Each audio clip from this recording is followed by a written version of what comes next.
Yo l'équipe, soyez bienvenue dans cette toute nouvelle vidéo, j'espère que vous allez tous très bien. Je suis très contente de vous retrouver aujourd'hui pour le début de ma sèche. Je suis excitée de ouf, je suis trop contente de commencer. J'ai trop hâte des concours. Vous savez que je vais participer à des concours en septembre, le 9 et le 30 plus précisément. Nous sommes dimanche 16 avril et je commence du coup ma sèche le 17 pour avoir 5 mois, 20 semaines de sèche, de prep. Je suis trop contente. Je pense que ça va être dur, du moins ça ne va pas être simple.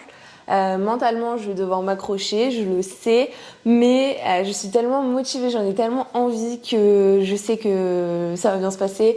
Et franchement j'ai trop hâte de tout en réalité, du processus, des concours, tout, vraiment j'ai trop envie de vivre ça et évidemment de vous partager ça. Je pense que ça va être trop intéressant de pouvoir vous partager mon évolution. Voilà, j'ai vraiment plein de trucs à vous montrer pendant ces prochains mois. J'espère que vous allez me suivre dans cette aventure. Je vais faire un premier bilan d'avant-sèche pour avoir le point de départ de mon physique, de mes mensurations et de mon taux de masse grasse, etc. Donc pour ça, aujourd'hui, eh bien, je vais vous amener avec moi dans mon premier checking. Donc, je vais vous montrer mon physique actuel.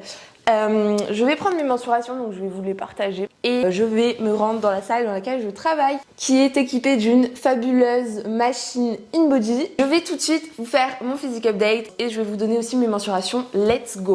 Ok, j'ai pris mes mensurations, j'ai noté dans une note comment est-ce que je les prenais exactement pour qu'à chaque fois je puisse les standardiser et les prendre de la même manière, exactement au même endroit. Je viens de mesurer mes mollets, j'ai 38 cm à gauche et 40 cm à droite. J'ai fait attention de mesurer de la même manière, exactement à la même hauteur. J'ai 2 cm de différence de tour de mollet. Ça craint parce que en bikini et dans toutes les compétitions de bodybuilding, il y a un point majeur sur l'importance de la symétrie.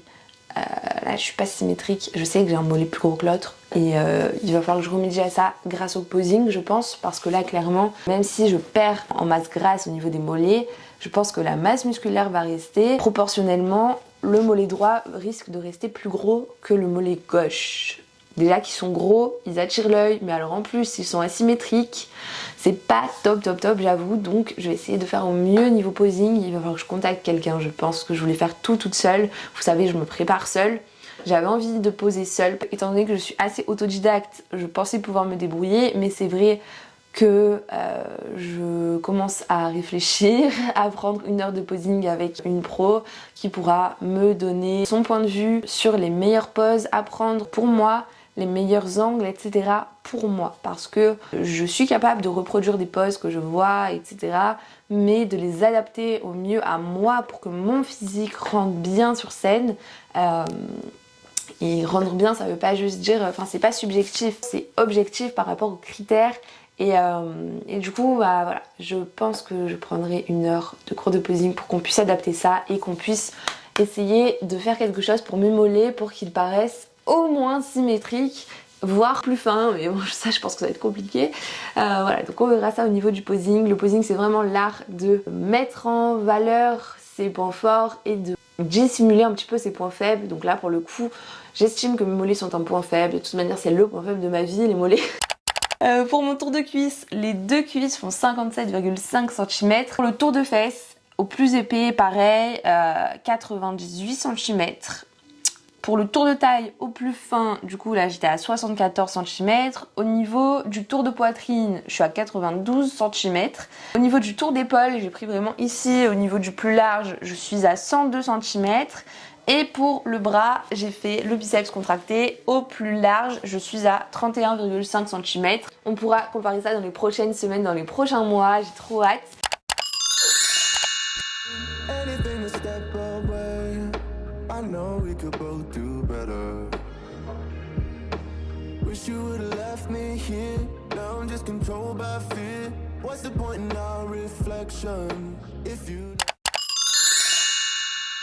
Il faut que je vous montre le fichier que j'ai préparé justement pour faire le tracking de ma progression, de tout en fait, de l'évolution par rapport à la sèche, à la diète et tout.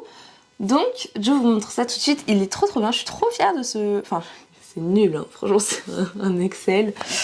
Alors, regardez un petit peu ce que j'ai fait. J'ai le jour avec tous les jours de la prep. Genre vraiment ça descend assez bas. Bah, du coup il y a 20 semaines. Les paramètres que je vais traquer, ce sont donc les macros, évidemment, mon nombre de pas, mon cardio, mon poids de corps actuel. L'analyse InBody, ce sera peut-être avant, puis en milieu de sèche, puis en fin de sèche, histoire de voir à combien de pourcentage de masse grasse je suis, si j'ai perdu du muscle, etc. Les mensurations, également indiquer la quantité d'eau que j'ai consommée donc dans la journée, mon humeur, parce que je pense que mon humeur va en prendre un coup quelquefois, donc là ce sera important de le préciser pour que je puisse voir qu'est-ce qui a impacté mon humeur en fonction peut-être des macros du jour précédent, du cardio ou non, etc. On pourra comparer ça dans les prochaines semaines, dans les prochains mois, j'ai trop hâte. Je commence à avoir faim, donc je vais m'activer parce que je suis toujours à jeun, je dois rester à jeun pour l'analyse InBody pour que tout soit dans les mêmes conditions. Donc je vais vite m'habiller et filer dans ma salle pour aller faire l'analyse InBody. Let's go, je vous amène, je suis arrivée à République, c'est la salle dans laquelle je travaille en ce moment. Et j'ai pris l'analyse que j'avais faite le 26 septembre du coup 2022, l'année dernière. Let's go, on va faire la nouvelle analyse et ensuite on compare. Du coup, je vous montre la machine, c'est ça.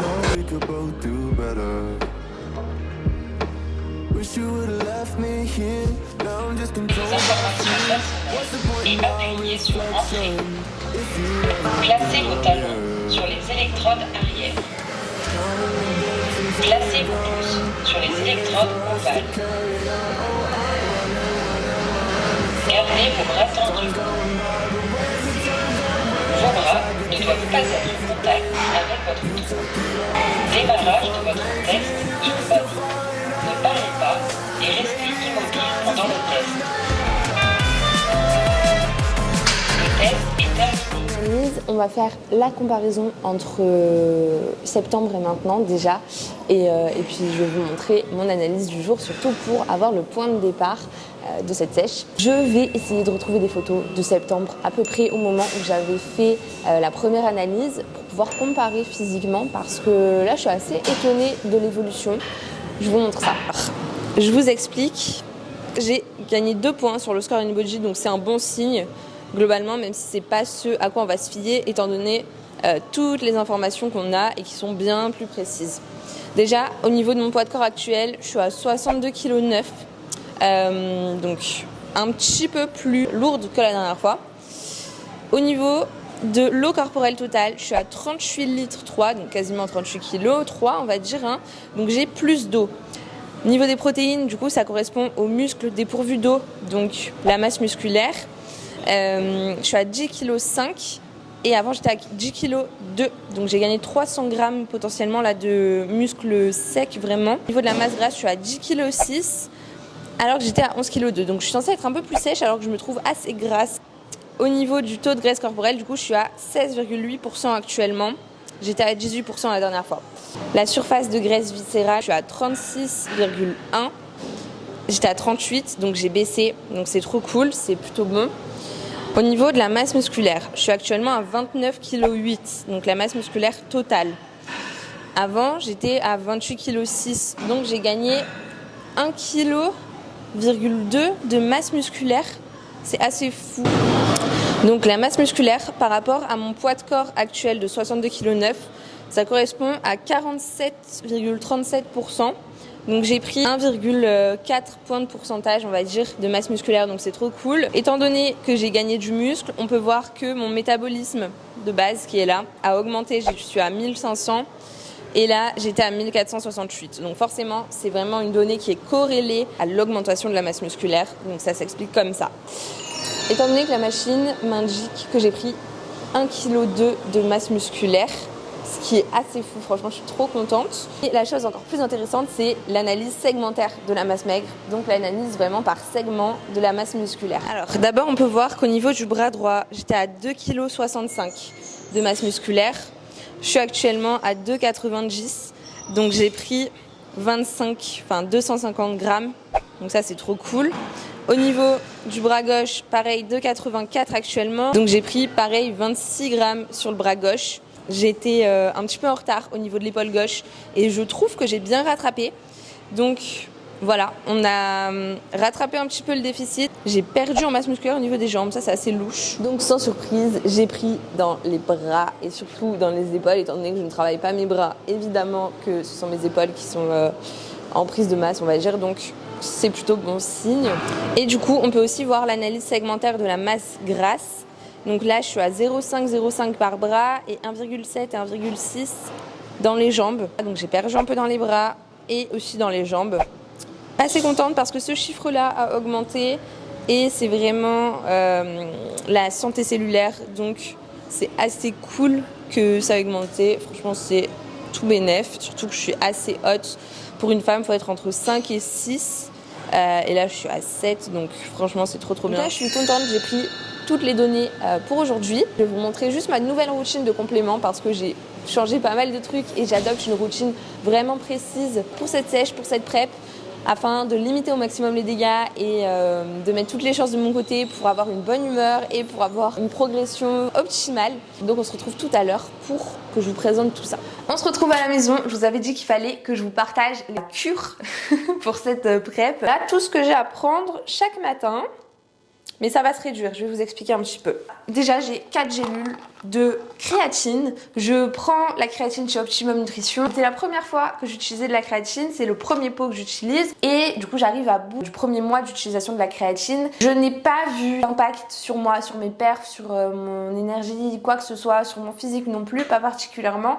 Donc je ne vais pas reconduire cette cure et je ne consommerai plus de créatine dorénavant. Si en revanche vous voulez tester la créatine ou vous avez testé et que vous voyez des résultats sur vos perfs, votre physique, etc.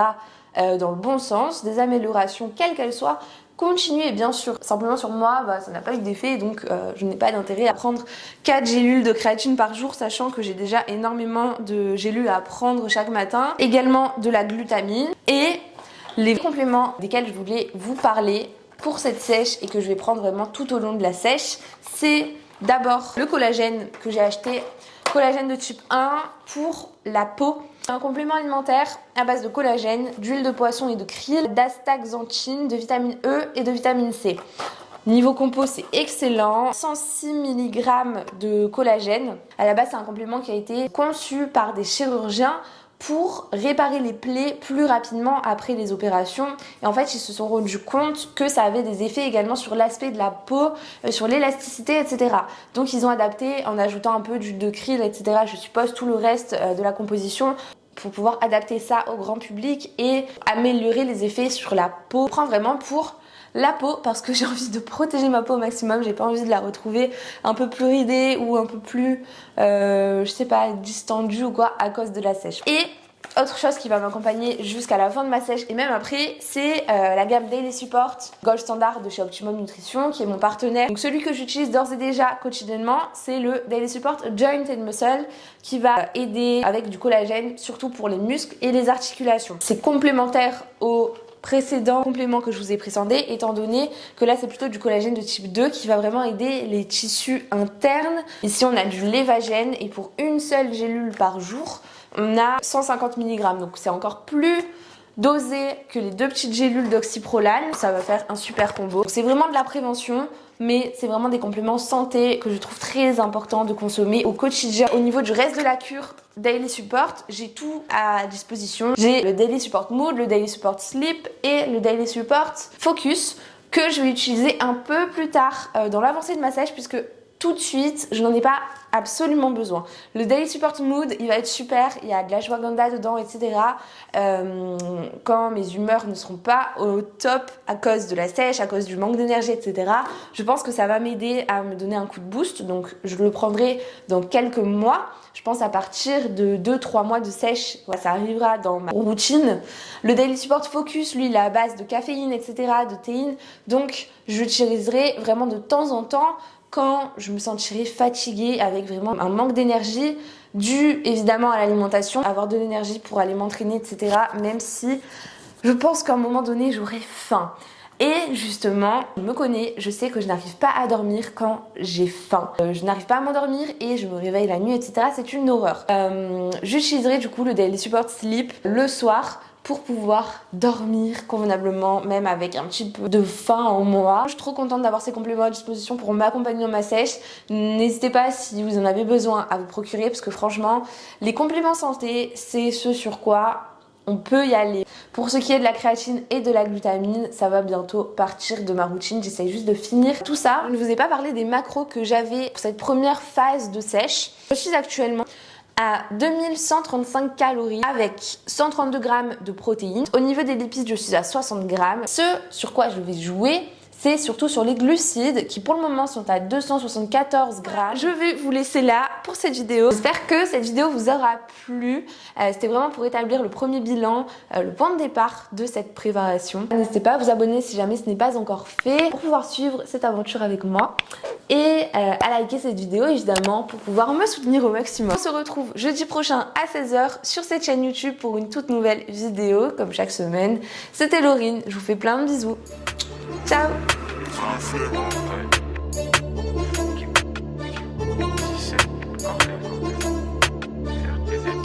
C'est